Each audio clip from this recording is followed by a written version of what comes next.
What's up, Yins? Car Dad Bill back at you again this week with a 2022 Subaru Outback Wilderness Edition. Wait till you see this thing. Let's go for a ride.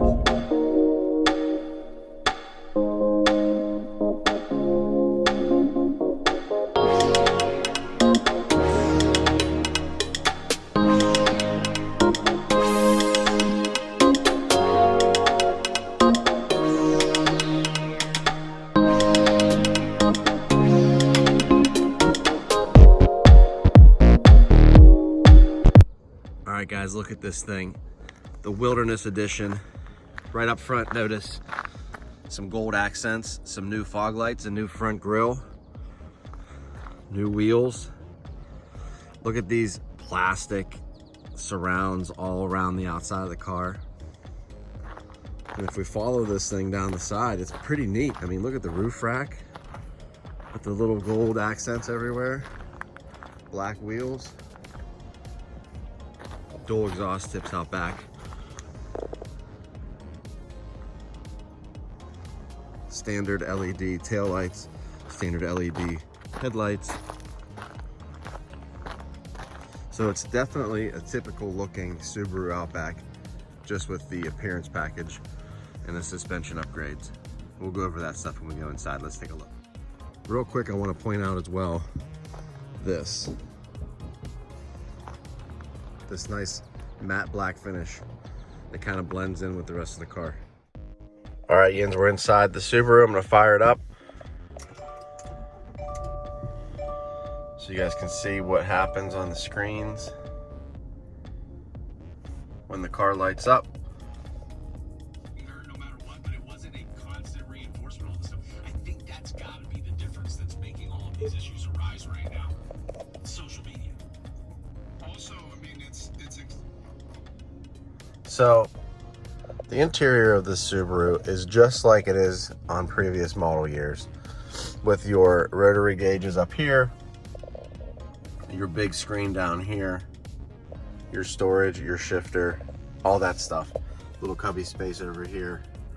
And then you have this. So now you have the Wilderness package, and you get the Wilderness logos all throughout the interior of the car. And it's really neat.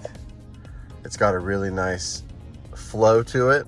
The materials are layered really nicely. Some fake carbon fiber here, some soft plastics. Then you have the leather wrapped. Everything comes together. Little storage compartment over here. Leather wrapped dashboard, plastic up top. And you have that accent like you do on the rest of the car right here. All your different buttons, your paddle shifters. Everything is easy to find, easy to use. So if you have something plugged in, right, and the cord bumps the screen, look. Oh my gosh, it's crazy, right? It's going crazy. And let's try to get back to where we were at. But if you bump this, anything on here with a cord, then it screws it all up. So that's a little bit of a problem. Down here, your USB plugs, obviously. None of the B, just all A USBs, and there's actually an auxiliary plug for an old school phone. But this screen has everything that you need. So when you go back to your home screen, here's all your different settings and all your different menu items. You can turn off your automatic starter, right, or your start and stop in traffic. This will allow you to get to your driver assistance, your X modes, all those different things, your driver assistance. You can turn off some of the stuff here. Your stereo always stays at the top of the screen up there. Go back home, go to radio. There you go. You can go back home. There's no navigation on this. So when you actually have your phone hooked up to it, like which I do usually, that's when you can see all of your navigation settings. Love the vents next to this because they can hit your hands, keep your hands nice and warm. Definitely a good sound system in this thing. I think it's a Bose sound system, but it's not bad. The Bose sound system down there. Up top, there's a speaker in the middle here. Let's go out back and take a look out back. All right, Yins, let's go over a couple things about this Subaru that the numbers I want to go over at least for right now. This is the Wilderness Edition. So the Wilderness Edition comes in with a suspension upgrade, comes in with Geolander all-terrain tires. It comes in with dual function advanced X mode for increased capability. Now, there's also a 2.4 liter Boxer engine turbo with 260 horsepower, 277 pound-feet of torque that averages around 29 to 24 miles per gallon. I'm getting around 22 at the moment, real-time mileage. The water repellent seats are the first thing. The StarTex water repellent upholstery, front skid plate, unique exterior and interior upgrades. Ground clearance rises to 9.5 inches.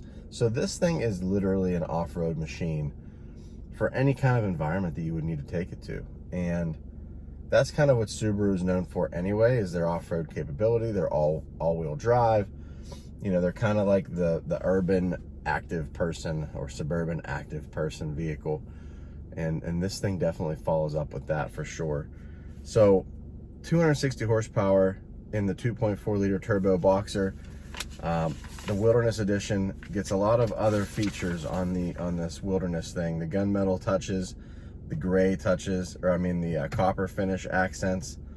LED fog lights up front are class exclusive to the Wilderness Edition.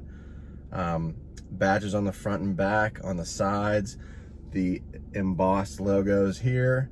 Like, all this stuff brings you to that Wilderness Edition, which I think is pretty cool. So let's go for a ride and talk about it real quick. All right, guys, so there's a couple things with this Subaru that I wanted to talk about.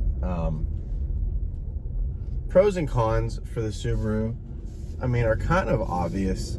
It's a wagon, it's all-wheel drive, it's a wagon, so it's a sedan, it's a car layout. It's not an SUV. A lot of people want that SUV, they want that elevated ride height. Now, with the upgraded suspension that you get with this Subaru, it does ride a little bit higher. It rides so good. This thing rides so good. The suspension is super smooth. It takes corners really, really, really flat with no drama. Really well designed wagon, in my opinion. But let's jump back here. So the top things about this vehicle that I wanted to go over. First thing being the turbo. So you got a turbo. You have a 2.4 liter Boxer turbo. Now it is mated to a CVT transmission and a Sport Shift 9-speed automatic, which those two things don't go together. It's a CVT or it's a 9-speed. It ain't both.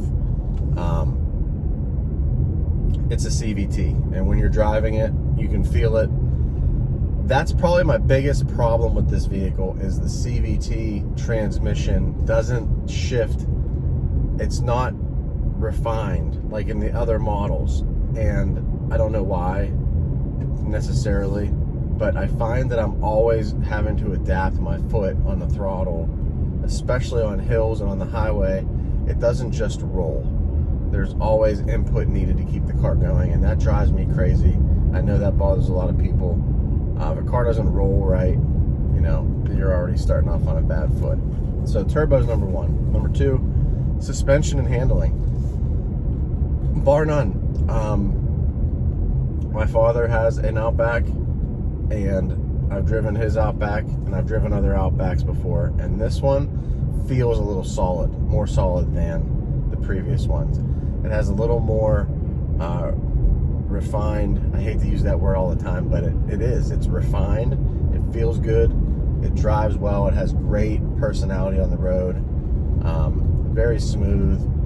Even my fiance noticed it when she took it to the store the other day, that it just drives well.